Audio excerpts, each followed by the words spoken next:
আচ্ছা, তোমাদের কাদের কাদের পিঠে খাওয়া হয়ে গেছে? আর ফুরুলি অবশ্যই জানি, কিন্তু আমার তো ফুরুলি খাওয়া হয়ে গেছে। তো আজকে হবে পিঠে, তো মা বানাবে, ওই জন্য কাটছে পাপা নারকেল। তো দেখো এখানে নারকেল কেটে জল বার করে নিয়েছে, ওই জলটা আমরা খাবো। আর এখানে মেয়ে জেদ করছিল, তো ওই জন্য ওকে অল্পই জল দিয়েছি, তারপর আমি খেয়ে নিলাম। মানে ঠান্ডা নারকেলের জল, ওই জন্য অতটা ওকে দিইনি।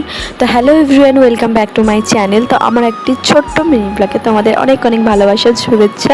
তো এখানে পিঠের সব প্রিপারেশন হচ্ছে। তো আমি নারকেল করছিলাম, তো পারি না, অল্প একটুখানি করে মাই করেছিল লাস্টে।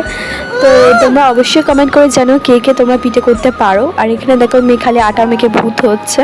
তো আটা মাখছে, ও খালি খালি হাত দিয়ে দিচ্ছে গিয়ে, আর নাকে মুখে লাগিয়ে দেওয়া কী অবস্থা করেছে। আমার তো তালের পিঠে খেতেই বেশি ভালোবাসি এমনি ময়দার থেকে। তো ওই জন্য মা আজকের সবাই বলো তালের পিঠে করতে, তো ওই জন্য মা আজকে তালের পিঠে করছিল। আর এখানে আমার মেয়ে দুষ্টুমি সমানে করে যাচ্ছিলো। তো আমাদের রেডি হয়ে গেছে গরম গরম পিঠে। তো আমি খেতে থাকি, তোমরা অবশ্যই কমেন্ট লাইক শেয়ার করে দিও আর জানিও কেমন হয়েছে। বাই।